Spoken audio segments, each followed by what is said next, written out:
Hello, and welcome to Perspective. This is a show by founders of small creative agencies giving our perspective on starting and running our own companies. The aim is to provide some useful advice and inspiration to others, as well as learn from each other and others we get come to talk on the show. This is our 10th episode. My name is John Dark. I'm a director at Every Interaction. Before I get into this week's episode, got a bit of housekeeping to do. First of all, we recently changed hosts for the podcasts for the betterment of both you guys and for our sanity for several reasons. But this meant that the RSS feed had to change. So the unfortunate side effect of that is that some of our subscribers, your podcast clients, may have re-downloaded a bunch of episodes again. So sorry about that. It's a one-time thing, and now we're in a better position to grow and serve you guys in the future. So hopefully that's all for the betterment of the show. And joining me today, I have my very own co-founder, Neil Gardiner from Every Interaction. How are you doing? Hi, John. I'm good, thanks. How are you? Excellent. It's good to finally have you on the show. Thanks for the tea cakes. Need a bit of fuel to get through. Yeah, and so today we thought we'd talk about something that we've both been through as part of our business and getting to where we are today, something that we both feel has been pretty important to us over the past couple of years in the recent sort of spout of growth that we've been going through, and that is mentorship. I mean, we didn't have mentors before. When did we first start this process of having a mentor? I think it was, is it nearly 2 years ago now? 2 years? Yeah, it must be. At least a year and a half. Yeah, first came up on the radar. Yes. I think I'd heard about it through, mentorship scheme, the Growth Accelerator scheme, and we wanted to check it out. Who did we hear about it through? That's a good question. I think, initially I was aware of mentorship because obviously we have some friends running their own agencies, and they had gone about getting this on their own somehow, and that they had found some mentors, and they were all speaking quite highly of the experience. And I think it appealed to us based on the benefits we'd seen it brought to their businesses. And I think we were sort of tentatively exploring the idea, but a little bit cautious about investing the amount of money that they had told us they had invested into the process, because we weren't particularly sure of what the results might be. I in particular remember feeling that we can do this ourselves, or I can go read some books or something and get the information we need, and maybe we don't need to actually fork out all this money for this expertise. That's true. I think we were aware that we needed to get organised, right? We needed to, in order to grow, there's a lot of stuff you need to learn about or be aware of. I think you have anxieties about the size of your business, and growing bigger because all the stuff that comes with that, like the additional overheads and all the rest of it, and you want to make sure you do it right. Doing the Growth Accelerator scheme, I think it seemed like a good opportunity to get some of that advice, and I think it wasn't cheap, but it was cheaper. Yeah, absolutely. Yeah, I think someone had told us about the Growth Accelerator scheme before, but I think someone we knew who was previously a recruitment consultant had moved to work for Grant Thornton. Right. Yeah. And having been a previous client of his, called us up to see if the scheme might be of interest to us. It was his role to sort of generate leads and sales for Grant Thornton on that program, I believe. And I think it was just good timing. Yeah, I think that's it. It was good timing. We saw other people doing it, and we thought, well, yeah, we could probably benefit from his advice, and it seemed affordable, and it seemed like a good scheme to get involved with. It's a shame that they've now canned it. Yeah, it's unfortunate. Yeah, but it seemed like a nice way to dip our toe into the water of mentorship without needing to pay full price, to see what benefits it might bring to us at a subsidised rate. Yeah. Well, first of all, we had to work out who was going to be our mentor, right? Yes. And we were put in touch with 3 different mentors, I think. Well, we had a contact at Grant Thornton, and they then selected some mentors based on the profile of our business and the sort of things that we do, and they tried to match us up with the most appropriate mentors that were out there. So people that had experience in our line of work, and generally it was about growth. So they wanted to understand what was your biggest block to growth, what was the thing that's stopping you from growing and becoming a bigger business. Yeah. So that was the objective of this. It wasn't just about mentorship, but it was about trying to unlock that. So we had 3 phone conversations, I think, with different mentors, and they all had a slightly different angle. We spoke to some who were very sales focused. There was another one, the one we chose in the end, a guy called Philip Dalal, who was much more focused on getting to the bottom of the business issues and setting the business up in the right way, and just really getting to to the bottom of what can improve us as a business and what can really help us achieve these things. And it just seemed like a much more rounded approach. So we decided to go with him. Yeah. I think his experience as well boded well. Like, he'd already quite a successful guy in the tech sphere. Knew what it took to get a company not dissimilar to ours to grow and be generally healthier. Yeah, I think that proven background of experience was what we were looking for. We wanted to kind of almost de-risk our growth plan by having someone who had been there and had been through that process and knew how to grow businesses and spot where businesses are failing and spot the weak points. Yeah, well, you mentioned growth plan. I don't think we really had one until we met Philip. That's true. Our growth plan was we wanted to grow. Yeah. And it didn't get much more complicated than that, and we didn't have a pathway to get there. Yeah, I remember one of the first things he sat us down and did was the sort of roles and responsibilities, the structure of the company and all the different things that need to exist to make a successful company. We started this company as doers. We're creatives. We came from a creative background, and we've always either worked for other people or just been self-employed. Until we started every interaction, we've never been business people. We've never had to deal with all the other bits and pieces around growing a company. And there's so much you just don't realize or think of until somebody who's been through that several times can share that experience with you. And also, starting out as a freelancer, you get very good at that model of working. You get good at identifying companies to work with, and they're often agencies and things like that. You can go and you work in-house and you get very used to it, or you do stuff from your own studio. There's a big difference, I think, between that and moving to running your own business when you're now going directly to clients. Yeah, I think in the early days when it was just the two of us starting, we'd both come from that freelance background. You had the mindset of you get some work in, probably from referral or from word of mouth. You get given a brief and you handle that and you send an invoice. At least in the very early days of setting up a company, that seems to be the model. You just extend into applying to two people. But it comes to a point where that no longer works, and you start doing well, you start getting more work, you start needing more people. It introduces these layers of complexity into the business that just weren't there before. You need things legally tight and sound. You need contracts. You need to do all the project management. You need the account management. You need to make sure that your clients are happy. There's so many different aspects, and once you start dealing with other people and different skill sets that you start bringing into the mix, you've got to manage all of their output and be the intermediary between the client and the workers. All these additional sort of roles and responsibilities come into play. And I think the mentorship just gives you confidence around those things, because the forum of sitting down with Philip anyway was, I felt that I could ask any question about anything, and I could ask it a number of times if I didn't understand the answer. It doesn't matter about whether you feel stupid or not. It's about getting the knowledge and about getting the right answers to the questions around anything, whether it's about retainers, accountants, pipeline, office space, how to deal with staff politics. There's all sorts of varied subjects.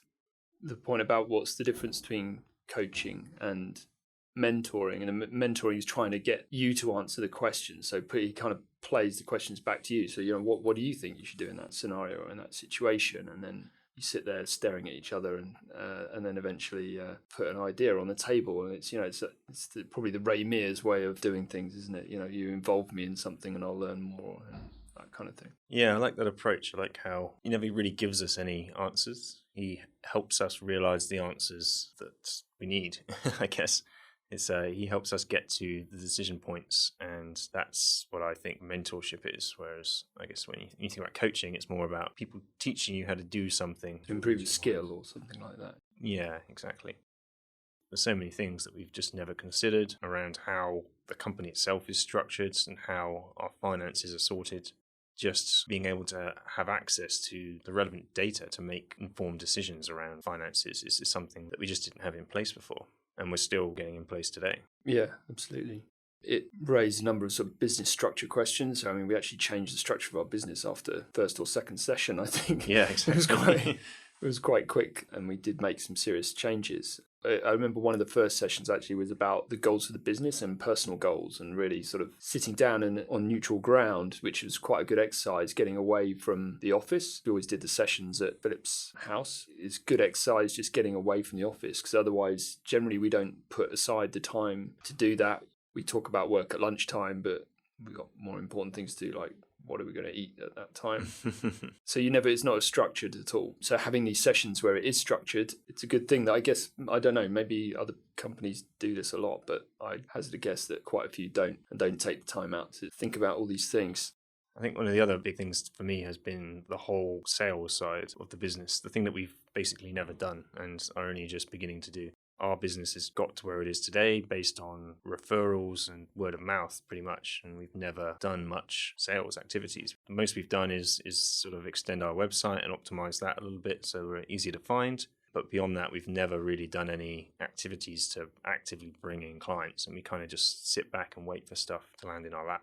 And that has worked great because we've done a good job, we've got a good reputation, and that's done us well up until now and allowed us to grow to the size of the team that we have today. But obviously that type of approach has got limits. It isn't infinitely scalable. At some point, your own network is going to hit its natural limits and you won't be getting any more referrals. Well, not enough to keep you going, but not enough to grow further and take the business to the next level where you would like it to be. That's been a real eye-opener for me, and like how we get new clients through the door, how we need to meet them, and how we need to get the process in place so that there is a pipeline of things that we can see on the horizon and track everything and every person that we're currently talking to so that we can have a better idea around how much income we're going to be expecting in the future and how we should be planning the growth of our team to accommodate the work that should be coming through the door.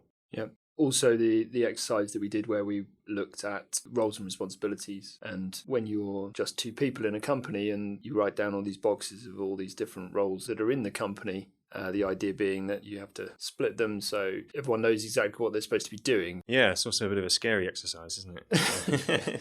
Yeah, it's true. I think I remember reading about that as well is it Getting Things Done? Quite famous self-help book. It's that idea of you need to imagine the size of your company as it would exist at your ideal size. So I think we sort of extrapolated things out to 15, 20 people and then put in place the structure of what that team would look like at that scale and give a responsibility and a role to each one of those people. And then following that, you would basically tick a box next to everyone that already exists on the other responsibilities that aren't yours and cover them off. And there would basically be a whole load of empty boxes left. And essentially what we had to do is between us divvy them up. We had to agree who's doing what. You got financial director, I got sales, you got CEO, I got HR.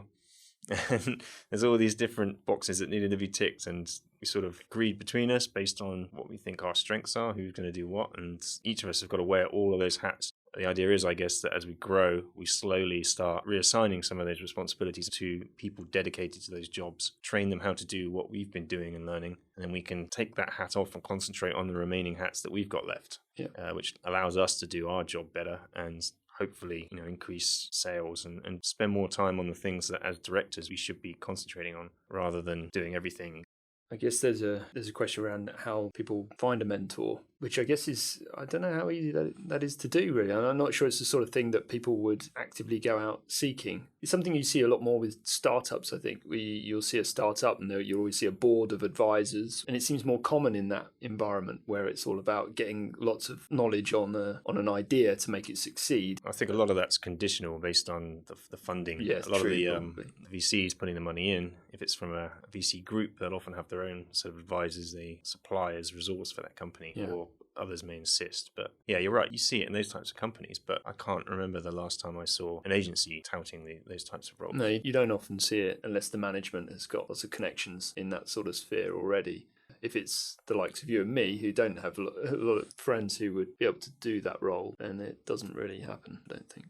Yeah, and I guess when we were starting this process, I had some concerns. I think my initial impression of what I had in my mind was that we needed a mentor who had basically done pretty much exactly what we had done, that had started a digital or creative business and grown it and sold it or made it a success. I think I quickly realized the people with enough experience like that probably don't exist, at least the ones that wouldn't be useful to us. And having worked with Philip for a long time now, I think all that matters is that the person understands business, because there are fundamental rules of business that seem to be pretty common throughout most industries. Yeah, and I think we were particularly lucky to get someone who really did understand business and who wasn't just doing this as a means to make a bit of money without necessarily having the right experience. So yeah, we certainly did luck out a bit there, I think. I guess there's also other ways in which you can get mentorship of sorts, and that thought about we do the the QDL, which we call it QDL, but it means quarterly directors lunch, which is just actually a bunch of friends who run businesses and choose to get together every quarter just to basically talk shop. And I think all of us who got involved in that, it was your idea to start it up, John. Well done. But I think everyone's really got quite a bit out of that, even in a sort of mini mentor kind of exercise. It was surprising how keen everyone was to talk about shop. Suddenly you have this environment where you're out at lunch, or we used to do it in the evening, you're out for dinner, and then everyone is free to talk openly about all their sort of gripes about work and things they find difficult and stuff like that. And a lot of stuff came out in the open just in those sessions. Obviously, there's a benefit to having one person who's solely focused on giving you a view, a mirror on your own business. And I think that's really valuable. But I think also having it at these kind of micro levels as well, of having forums to have conversations about stuff you're struggling with or stuff you want advice on. Yeah, I mean, QDD, Quarterly Director Dinners, they were that was the genesis of this podcast. After starting that up, I think everybody got so much value from it. The idea was, can we make this bigger, basically? And I guess the thought of arranging events that were larger were a bit daunting and still limiting in terms of how many people you can reach. So the idea was to start talking about those things here. I guess if you can't find or can't afford mentorship, I think that's a great solution. Find a local network of similar like-minded businesses in your industry or in the ballpark of what you do, people who are of a similar size or have been doing it for a similar amount of time, people in a similar situation, so everybody gets something from it. And yeah, just set up a meeting where you can just talk freely about everything that you wouldn't otherwise talk about to anyone else because it's not relevant to anybody else. Yeah, you'd be amazed how much people want to get off their chests and how many horror stories people have about certain situations they've been through that you might want to avoid. And there might be some practices or some processes you could put in place to make sure that doesn't happen to you. Or likewise, if something they did that was great, you could make sure that you want to try and repeat that success and do something similar for your business. So yeah, I definitely recommend that to anyone who doesn't have a mentor or can't afford one. That's something that's come up actually in a number of conversations. There are things that you think you can't afford to do, but you get to the point of, can you afford not to do these things? There's a number of, it seems to be a sort of frequent theme. Yeah. It applies to staff. Can't afford to have that person, but can you afford not to have that person? If you want to achieve the growth, can you afford to do sales pipeline stuff? If you don't do it, you're not going to get the sales. So can you afford not to do it? I don't think you can. I think that's not going to facilitate the growth that you're looking for. I think looking at the companies that we know who are in a similar situation to us, our friends running agencies who started this mentorship process before us, and we could see the benefits it was having to their business. We could see that they were all growing and doing better, making better decisions, getting better new business through the door, and just generally operating like professionals. I think we've had the same sort of experience with the mentorship that we've been through. I feel like today we are much more of an official professional agency than we were 2 years ago. Yeah, we're trying to shift from being a micro business, as Philip called it, to being a small business. Yes, exactly. Yeah. Yeah, and it's a big transition to go through. There's a lot of stuff that needs to change and a lot of things you need to put in place and a lot of money you got to spend to get there. I think, like you said before, I think you can't afford not to do it, because if you don't, you're pretty much relying on your own limited experience and blind luck. And I think we would be in a much worse place today if we hadn't started this process. And having seen the value it's brought to us over the past 18 months or so we've been doing it, I almost can't imagine living without it now. Yeah, I think it's something you need to have, that mirror, and just to keep yourselves in check, really. No, there's always going to be difficult decisions to make, and if it's just a couple of you on the boards who are bouncing the ideas back and forward, you've all got your own opinions, you just need that outside perspective sometimes to come in and sort of set everybody straight and just ask the right questions, or make you ask the right questions to make sure that you're making the right decisions. So yeah, in summary, I think we'd just say that if you are a small business owner of any kind, especially if you're a small creative or digital agency of some kind, and you don't have mentorship, or you don't have a sounding board, you don't have a peer in a similar agency you can talk to, I think you need to seek that person out. It's just invaluable. I can't imagine living without it now. Whatever it takes, whatever time investment, whatever money investment you need to put into that process to make it work, I think you're going to see a massive return on investment for that time and money spent. So I can't recommend it highly enough. Yeah, what he said. Cool. Well, if you've got any questions about this episode or any of our others, you can ask those questions on our website at perspective.fm. The show has a Twitter account _perspectivefm. I've been John Dark at DarkJohn on Twitter, from Every Interaction at Every Interacts, with my co-founder Neil. Where can people find you? At the same place, Ah, actually. what a coincidence. Funny that. Yeah. Following you around. Well, other than that, at Neil Gardiner, there's a lot of tumbleweed flying around my Twitter account. I'm a visual person, I like to take photos. Probably more stuff going on Instagram, if you like that kind of thing. Good stuff. Well, thanks everybody, and we'll speak to you all next time. Bye-bye.